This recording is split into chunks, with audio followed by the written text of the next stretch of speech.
Saludo a todos ustedes de parte de mi esposa y su servidor. Venimos a ustedes nuevamente a través de estos videos, Ministerio Aliento, siempre en oración, confiando que se encuentran en la mejor salud física, mental, emocional y sobre todo espiritual, que se encuentran en una relación muy armónica y en comunidad con sus seres amados y que Dios les esté bendiciendo abundantemente. En estos tiempos nosotros hemos estado enviando videos sobre el discernimiento de lo que en todo el cosmos, o sea, el universo, Dios ha creado de una manera tal que nos comunica a nosotros, nos comunica uh, un, un orden provechoso, saludable, beneficioso, que nos puede llevar más cerca del corazón de Dios. Y que nosotros necesitamos poner atención a eso. Ahora, hemos hablado de la sabiduría, que en el primer siglo, en el tiempo de Jesús de Nazaret, Cristo, quiere decir Christos, del griego unción, que la identidad de la sabiduría personificada es muy debatida.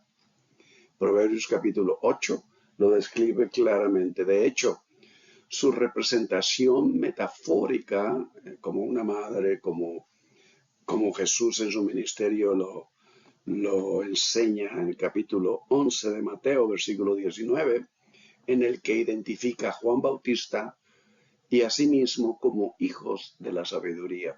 Y en esencia, en la manera más elemental, podríamos decir, podemos entender que la sabiduría es encarnada en la vida de Jesús, porque nosotros escuchamos y leemos porciones del Nuevo Testamento que dice, y enseñaba no como los escribas y los fariseos, con gran sabiduría, se admiraban de su sabiduría. O sea, Dios le había ungido con el ministerio de la sabiduría. En fin, todo lo hemos tratado de entender a través de los evangelios.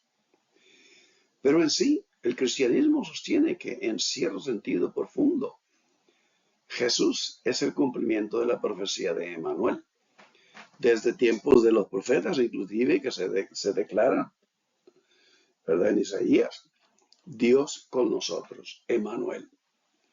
Ahora, hay mucho que decir de esto, pero sin embargo, podemos nosotros decir también que la profecía de Isaías, como lo describe en su libro, los primeros capítulos, capítulo 7, por ejemplo, se refiere Isaías claramente a eventos y personajes de su época y se cumplió alrededor de 700 años antes de Cristo. De igual manera, si bien Proverbios capítulo 8 constituye el contexto para la comprensión cristiana de Cristos, la unción de Dios, como la sabiduría y la palabra de Dios. Nuestra primera tarea es comprender entonces estas personificaciones femeninas de la sabiduría en Proverbios. Ella estuvo presente en la creación, saturándolo todo el universo y dirigiéndose a los seres humanos. En esta manera nosotros nos damos cuenta del don y las maneras en las que Dios se revela hacia nosotros. En relación con el hecho, la saturación de la sabiduría sobre el universo, matemáticos, científicos y prestigiosos profesores, por ejemplo, en nuestros días, profesores de universidades reconocidas a nivel mundial, han comenzado a discernir e interpretar el lenguaje del universo mediante la comprensión de las matemáticas, una ciencia exacta. David Berlinski, Sergio Kleinerman, Stephen Meyer, con su publicación del libro El retorno de la hipótesis de Dios. Estos son científicos que están hablando de evidencias científicas. Por ejemplo, Stephen Meyer con su publicación el retorno de la hipótesis de Dios, tres descubrimientos científicos que revelan la mente detrás del universo. O sea, él reconoce que la presencia de un código digital complejo, como lo es el ADN en cada persona, y la repentina aparición de nuevas formas de vida, sugiere una presencia inteligente del universo. O sea, hay un creador detrás de todo esto. Hay un director que está, digamos, orquestando todo este universo. Del caos que dice Génesis, en el principio la tierra se encontraba en desorden, en caos, y empieza a traer un orden. Y por lo tanto, se entiende que el universo vino a tomar lugar en un proceso ordenado e inteligente y no puramente circunstancial y sin dirección, como siempre se ha pensado en la teoría de la gran explosión o de Big Bang. Hace alrededor de 40 años tuve la oportunidad de presentar una conferencia que le titulé La creación en su origen como una orquesta sinfónica, porque todo parece que todo llegó a su lugar ordenadamente. Y inclusive científicos en los años 80 empezaron a decir que la formación del universo vino a tomar lugar y que el cosmos, o sea, el universo, ni siquiera eruptó en venir a traer un orden, porque todo había sido muy exactamente ordenado. Algunos de los, no solo teólogos, sino que también científicos, consideran que la sabiduría es una personificación poética del atributo divino de la sabiduría por en sí, mediante el cual Dios creó el mundo. Nosotros tenemos esto en la Escritura, inclusive Proverbios capítulo 3, versículo 19 al 20, como los Salmos, mediante la cual la sabiduría creó el mundo. Otras personas, estudiosos, científicos y teólogos proponen que el atributo divino de la sabiduría se ha convertido aquí en un ser personal e independiente de la divinidad, algo así como un poder angelical, digamos, que actúa y que pone un orden para realizar la creación. Estas tendencias hacia la personificación de la sabiduría, sin embargo, son comunes en el antiguo cercano Oriente. En el judaísmo del segundo templo, o sea, el tiempo de Herodes, y en el principio del cristianismo, digamos, se circulaban estas enseñanzas sobre la sabiduría del universo y cómo Dios habla al ser humano de esta forma. Por ejemplo, en los evangelios gnósticos. Gnosis, como ustedes se darán cuenta, quiere decir un conocimiento que viene a través de la sabiduría. Además, Sofía del griego se ha percibido como una personificación femenina del propio ser de Dios en su compromiso creativo y salvador con el mundo. Eso es lo que Jesús muestra y menciona en el capítulo 11 de Mateo, siglo XIX. Ahora, la razón principal por la que se llega a pensar de esta manera fue por llegar a interpretación de la igualdad funcional entre las obras de Sofía, de la verdad, y las de Dios bíblico. Sofía es el Dios de Israel en la imagen femenina en el primer siglo, e inclusive alrededor de 300 años antes de Cristo todavía. La sabiduría personificada se define con mayor precisión por su término paralelo, que es el entendimiento, discernimiento. Y esto designa la eficacia práctica o el conocimiento mediante el cual se realizan las acciones. El hecho es que nosotros, por nuestro esfuerzo intelectual, adquirimos el conocimiento, aplicándonos, leyendo, estudiando, informándonos, pero la sabiduría viene por el Espíritu. Y esto designa la eficacia práctica, vuelvo a repetir, del conocimiento, mediante el cual se realizan acciones.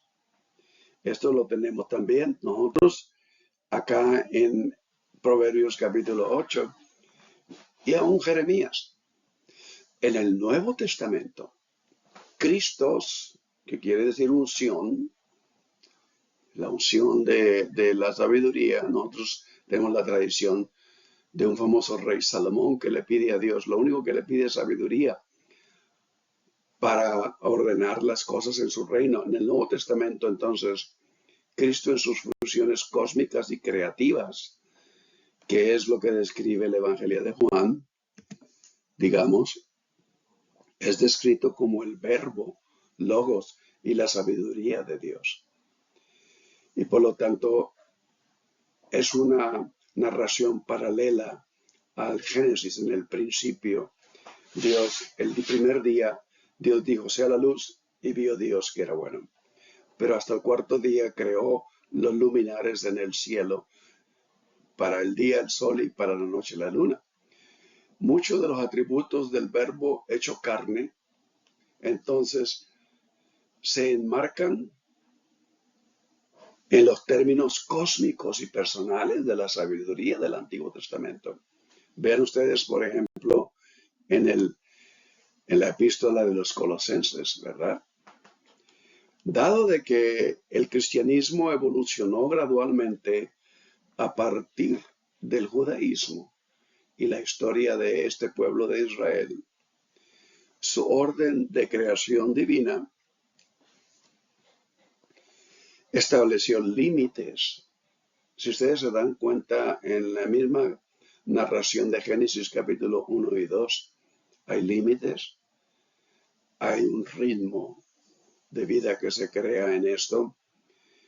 Estableció límites y determinó las normas para la actividad humana, en lo que los seres humanos habitan incluso antes de la creación del pueblo llamado Israel en la narración misma de Génesis. Y entonces tenemos nosotros en el libro de Hebreos esta matriz de límites y normas establecidas fue diseñada para proteger a los seres humanos del caos que existía, como lo pronuncia Génesis. En el principio la tierra estaba desordenada y vacía. No había esencia, no había propósito. Y por esta manera entonces tenemos nosotros que Dios diseña un orden, la sabiduría lo lleva a cabo y por lo tanto establece los límites y normas en las que el ser humano entonces había sido creado y para no regresar al caos. Ahora tenemos nosotros que el caos de Génesis capítulo 1, versículo 2, y todo lo que empieza de ese momento en adelante nos comunica a nosotros un patrón, nos comunica a nosotros un orden. 5 veces en la creación, Dios repite desde el capítulo 1, versículo 10 en adelante, en cada día, al final de cada etapa, y vio Dios que era bueno. Y esto expresa, vio Dios que era bueno para este propósito, para un propósito saludable. Y por esta manera, hasta el 6º día, capítulo 1, versículo 31, Dios ve que lo que había creado era bueno en gran manera cuando ahora se incluía al ser humano. Pero vuelvo a repetir, la realización de esta parte de la creación, que es el ser humano, estaría fuera de la creación misma, en el creador mismo. Y esto lo descubrimos entonces en la evidencia de Proverbios. Hay cierta sugerencia en Proverbios, en su narración, en su narrativa, que proporciona claves sobre el significado de la misericordia de Dios, la compasión y la inversión de la divinidad en la creación, en la misteriosa construcción de la casa de la sabiduría. El cosmos por completo es una manera macrocósmica de crear un orden que Dios crea en el que el ser humano ha de moverse, ha de habitar. Y por esta razón tenemos nosotros esta revelación a través de la escritura, de la casa de la sabiduría. Y por lo tanto lo repite en continuo. Tanto Dios como los seres humanos vendrían a operar mediante las habilidades arquitectónicas, los modelos, los patrones y prácticas que indican el trío, un ritmo de un trío de sabiduría, entendimiento y conocimiento que Dios imparte. Esto lo comunica en la construcción del tabernáculo. Si ustedes se dan cuenta, esa secuencia exacta de atributos fue otorgada por Dios a los constructores del tabernáculo de Moisés y de la casa divina construida por Salomón. Y se repiten estos patrones. Dice, les he llenado del Espíritu de Dios en sabiduría, inteligencia y en ciencia, en toda arte. Los he llenado en Espíritu de Dios en sabiduría, inteligencia y ciencia y en toda arte. Y por esta razón, aún el libro de los Reyes, cuando viene el tiempo de Salomón, lo dice claramente. Hiram era lleno de sabiduría, inteligencia y ciencia en toda obra de bronce. Y de esta manera se edifica el santuario. El Edén era una especie de santuario jardín de Dios, donde Dios se paseaba, si ustedes pueden notar en Génesis capítulo 3. Y por lo tanto, de este contexto de orden saludable, la humanidad fue expulsada por caer en ignorancia. Posteriormente se produce una fractura entre el cielo y la tierra, entre Dios y nosotros. Aunque Dios continúa presente, no nos abandona, hablando a la gente e interviniendo en la historia de la humanidad.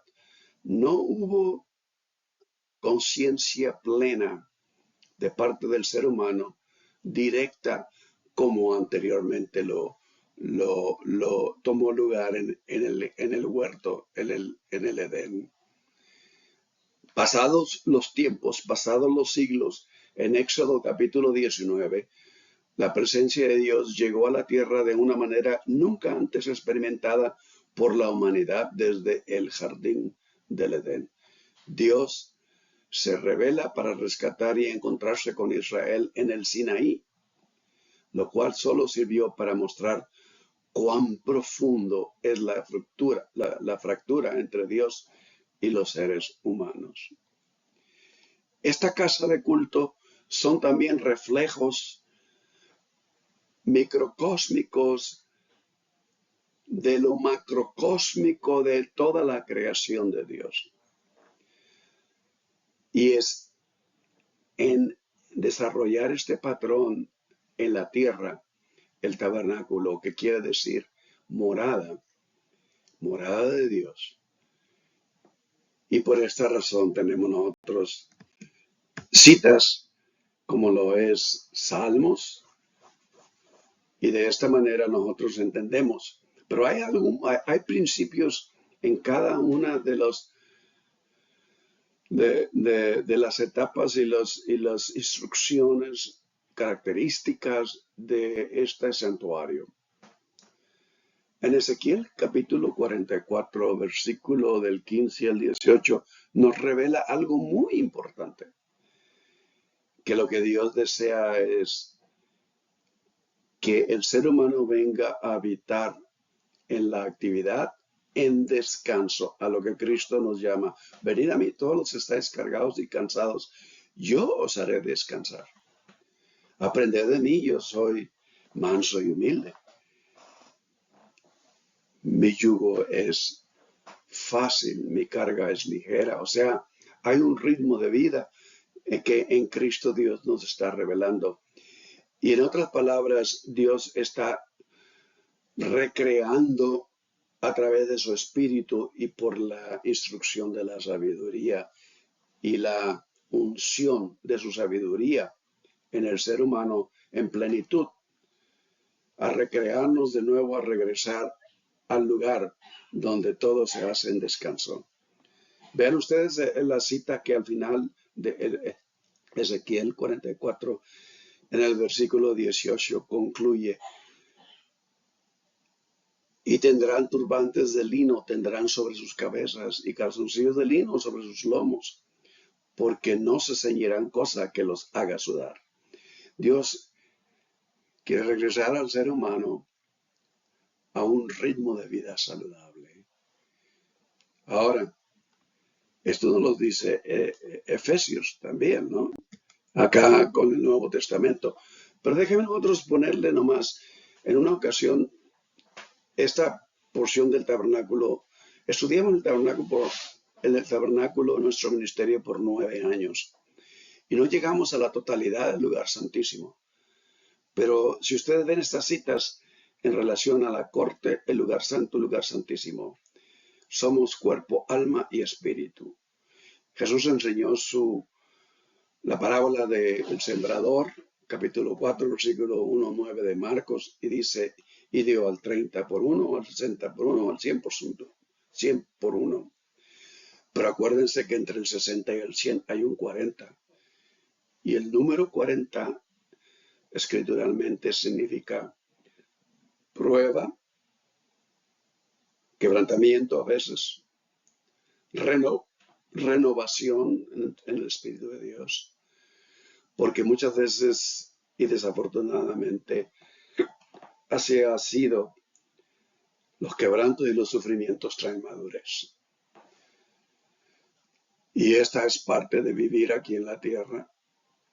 Esta creación recreación, digamos, esta recreación en espíritu y en verdad, como Jesús le dijo a la mujer samaritana en el capítulo 4 de Juan, no proviene de la obediencia a las autoridades. No entregamos nuestra responsabilidad a alguien más.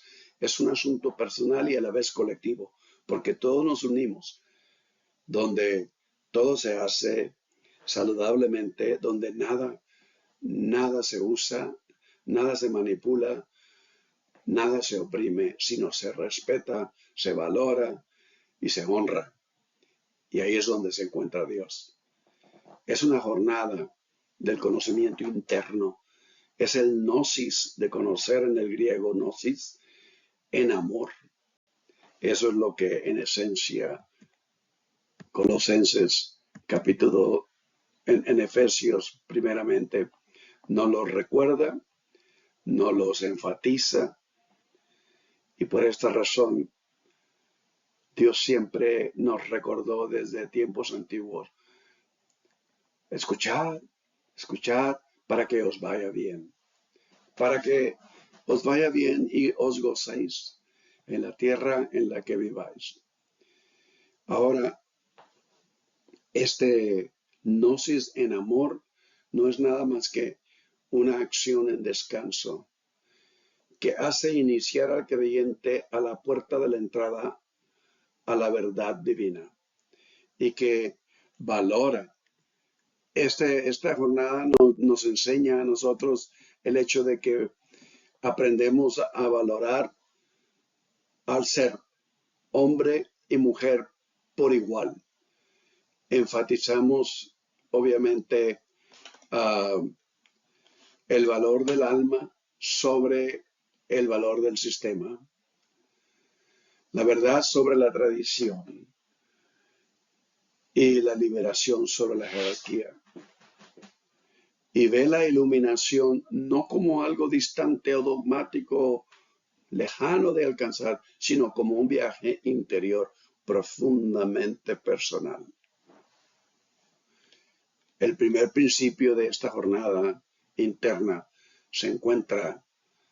siempre se ha encontrado a nuestra disposición, y es el principio de la quietud. En nuestros días es muy difícil estar quietos, pero esto es lo que la Escritura nos lo recuerda hace muchos siglos atrás. En Salmo capítulo 40, versículo 10. Estad quietos y conoced que sois Dios. De esta manera nosotros entendemos como desde tiempos antiguos los profetas decían al pueblo que hay una manera, un patrón, un sistema, un ritmo de vida que es muy saludable y lo necesitamos nosotros despertar a él, continuar moviéndonos hacia el corazón de Dios, como dice el Evangelio de Juan. A Dios nadie le conoció jamás. Es el unigénito que está en el seno del Padre, en el corazón de Dios. Jesús oró en el capítulo 17 de Juan, Padre, concédeme que donde yo esté, ellos estén conmigo, para que donde Jesús esté, todos estemos unidos. Él es el primogénito de muchos. Y esto lo continuaremos en el próximo video. Bendiciones, paz, descanso en Cristo Jesús. Estaremos juntos próximamente. Amén. Así sea, hoy y siempre.